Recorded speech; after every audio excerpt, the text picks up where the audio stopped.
नमस्कार दोस्तों, आप सबका स्वागत है। समंदर कितना भी गहरा हो, पैर जमाए रखना। तूफान कितना भी तेज हो, हाथ उठाए रखना। अरे कौन कहता है कि छलनी में पानी नहीं रुकता, बस बर्फ जमने तक हाथ लगाए रखना। हिंदी व्याकरण। आज हम हिंदी व्याकरण के बारे में समझेंगे। सबसे पहले व्याकरण शब्द पर हम चर्चा करते हैं।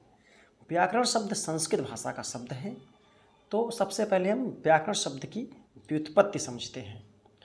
व्याकरण शब्द वि उपसर्ग और आ उपसर्ग, दो उपसर्ग हैं, और क्री धातु है, लुट प्रत्यय, इनके योग से बना हुआ है, जिसका अर्थ होता है विश्लेषण करना।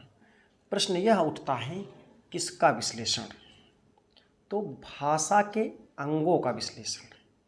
भाषा के अंगों का। भाषा के कौन कौन से अंग होते हैं? भाषा के मुख्य रूप से 3 अंग होते हैं। सबसे पहला अंग होता है वर्ण, दूसरा होता है शब्द होता है, और तीसरा होता है वाक्य।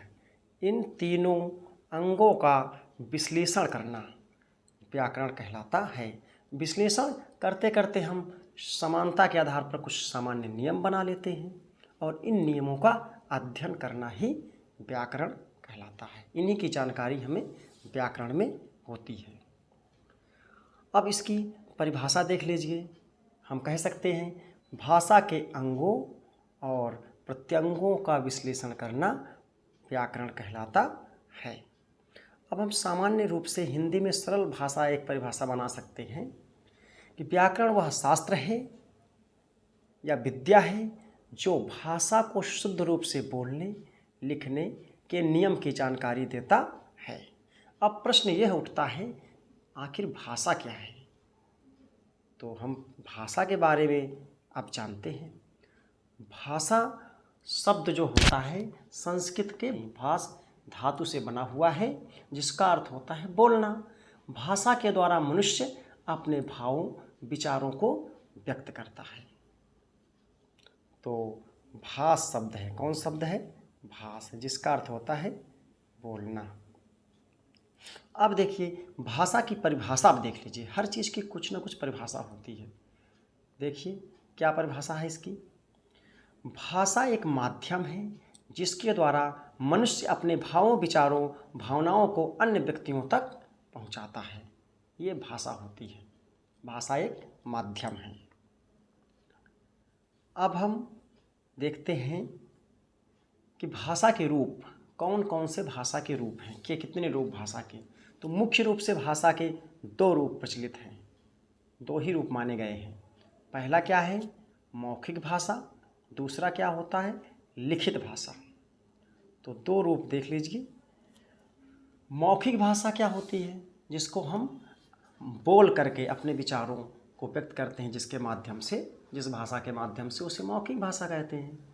और जिस भाषा को हम लिख करके अपने विचारों को व्यक्त करते हैं, अपने विचारों को व्यक्त करने के लिए हम लिख कर व्यक्त करते हैं, अपने विचारों को व्यक्त करने के लिए, उसे कहते हैं लिखित भाषा।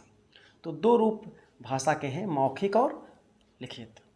मौखिक भाषा की सबसे छोटी इकाई ध्वनि कहलाती है, और लिखित भाषा की सबसे छोटी इकाई वर्ण कहलाती है। तो अब देख लीजिए, ध्वनि और वर्ण में क्या अंतर होता है, इसके बारे में भी जानना चाहिए। ध्वनि जो होती है क्या होती है? वर्ण का मौखिक रूप होती है। वर्ण का मौखिक रूप ध्वनि होती है, और वर्ण क्या होता है? ध्वनि का लिखित रूप वर्ण कहलाता है। ये दोनों में अंतर होता है। अब आगे देखते हैं, लिपि क्या होती है। किसी भी भाषा को लिखने की विधि को लिपि कहते हैं। किसी भी भाषा को लिखने की विधि मतलब तरीका। किसी भी भाषा को लिखने का तरीका। किसी भी भाषा को लिखने के लिए हम, कोई भाषा होती है दाएं से बाएं लिखी जाती है, बहुत सारी भाषाएं बाएं से दाएं लिखी जाती हैं। कुछ भाषाएं होती है बाएं से दाएं लिखी जाती हैं, फिर दाएं से बाएं लिखी जाती हैं। इस प्रकार जो लिखने का तरीका होता है उसको हम लिपि कहते हैं। कोई भी चिन्ह बनाना हो उसको किस प्रकार बनाया जाएगा, ये सब क्या होती है, लिपि होती है। जैसे संस्कृत की लिपि देवनागरिक होती है, देवनागरी होती है। हिंदी भाषा की लिपि भी देवनागरी है। अंग्रेजी भाषा की लिपि रोमन लिपि में लिखी जाती है। पंजाबी भाषा गुरुमुखी लिपि में लिखी जाती है और उर्दू भाषा फारसी लिपि में लिखी जाती है। अब देख लीजिए, देवनागरी लिपि बाएं से दाएं लिखी जाती है, बाएं से दाएं, और जो उर्दू लिपि होती है वो फारसी लिपि, वो दाएं से बाएं लिखी जाती है। तो ये लिपि है, इसी को लिपि कहा जाता है। अब आगे देखते हैं, बोली क्या होती है, इसको भी जान लें। बोली किसे कहते हैं बताइए आप लोग। बोली सीमित क्षेत्र में स्थानीय व्यवहार में प्रयोग की जाने वाली भाषा बोली कहलाती है। राजभाषा क्या होती है, राजकाज की भाषा यानी सरकारी कामकाज की भाषा राजभाषा कहलाती है। जैसे हमारी हिंदी जो है राजभाषा है, इसे 14 सितंबर 1949 में राजभाषा का दर्जा दिया गया है। राष्ट्रभाषा क्या होती है, जो पूरे राष्ट्र में बोली जाती है, ऐसी भाषा जो पूरे राष्ट्र में बोली जाती है उसको राष्ट्रभाषा कहते हैं। मातृभाषा क्या होती है, अब देखिए, जिस भाषा में शिशु पलता बढ़ता है उसे मातृभाषा यानी माता की भाषा, जो सबसे पहले बच्चा सीखता है अपने परिवार में अपनी माता से, ठीक है, उसको हम मातृभाषा कहते हैं। अब देखिए कुछ पॉइंट देख लीजिए, हिंदी के बारे में जान लीजिए। हिंदी फारसी भाषा का शब्द है। सबसे पहले ध्यान दीजिए, हिंदी किस भाषा का शब्द है, फारसी का। हिंदी का शब्द नहीं है, ना संस्कृत का है, किसका, फारसी का है, याद रहे, प्रश्न बहुत बार पूछा जाता है। अच्छा, 14 सितंबर को हिंदी दिवस मनाया जाता है। हम लोग हिंदी दिवस 14 सितंबर को मनाते हैं। क्यों मनाते हैं, कब से मनाते हैं, 14 सितंबर 1949 को हिंदी को राजभाषा का दर्जा दिया गया है, तभी से हम हर 14 सितंबर को हिंदी दिवस के रूप में मनाते हैं। भारतीय भाषाओं संविधान में 22 भाषाओं को मान्यता प्रदान की गई है। 22 भाषाएं मान्यता प्राप्त हैं, हमारे संविधान में उल्लिखित हैं। अब अगला देखिए, वर्ण विचार। वर्ण किसे कहते हैं, अब थोड़ा सा जान लीजिए वर्ण के बारे में, हल्का सा देखिए। इसके बारे में बहुत सारे विद्वानों ने परिभाषाएं दी हैं। उनमें से जो प्रमुख विद्वान हैं उनकी 2 परिभाषाएं हम बता रहे हैं। एक हिंदी के जाने माने बहुत बड़े विद्वान हुए कामता प्रसाद गुरु, जिनको हिंदी का पाणिनि कहा जाता है। हिंदी का पाणिनि किसे कहा जाता है, कामता प्रसाद गुरु को कहा जाता है। प्रश्न पूछ ले तो यही उत्तर होगा। उनके अनुसार कहते हैं वर्ण उस मूल ध्वनि को कहते हैं जिसके खंड नहीं किए जा सकते हैं। यह तो कामता प्रसाद गुरु जी ऐसा कहते हैं।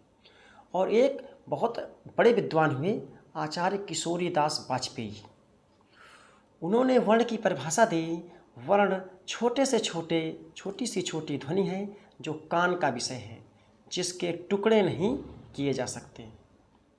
तो इन दोनों ने खास बात देखिए, दोनों ने कहा जिसके टुकड़े नहीं किए जा सकते, छोटी सी छोटी ध्वनि एक ने कहा, एक मूल ध्वनि कही।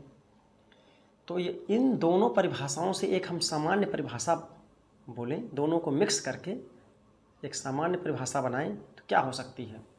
ध्वनि, एक ध्वनि का लिखित रूप वर्ण कहलाता है। सबसे पहले देखिए, ध्वनि का लिखित रूप वर्ण कहलाता है और भाषा की सबसे छोटी इकाई ध्वनि है, किंतु रचना के स्तर पर, किस स्तर पर, रचना यानी लिखित रूप में, यानी लिखित भाषा के रूप में, रचना के स्तर पर भाषा की सबसे छोटी इकाई वर्ण है। ये वर्ण की परिभाषा है, सारी चीज़ें इसमें आ जाती हैं। अब देखिए आगे, एक प्रश्न बहुत लोगों को परेशान करता है, ध्वनि और अक्षर में क्या अंतर है। सबसे पहले तो ध्यान देने योग्य बात यह है, दुनिया में जितने भी शब्द हैं उनका कोई ना कोई अपना स्वयं का अर्थ है, यानी अपने आप में यूनिक है, दूसरों से अलग है। भले हम बहुत समानता के आधार पर उसको एक मान लें, बट एक होते नहीं हैं।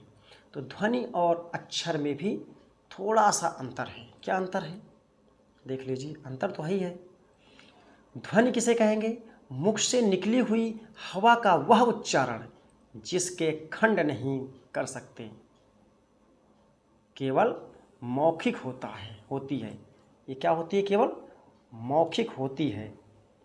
तो मुख से निकली हुई हवा का वह उच्चारण मतलब वह आवाज़, मुख से निकली हुई वह आवाज़ जिसका हम अब टुकड़े नहीं कर सकते, हम खंड नहीं कर सकते, और जो केवल मौखिक होती है, मुख से निकली हुई मौखिक ही होगी, उसे हम ध्वनि कहते हैं। अब देखिए अक्षर क्या होता है, अक्षर भी जानना चाहिए आपको।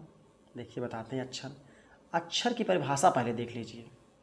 वह ध्वनि या ध्वनि समूह, पॉइंट की बात है, ध्वनि भी हो सकता है और ध्वनि समूह भी अक्षर हो सकता है।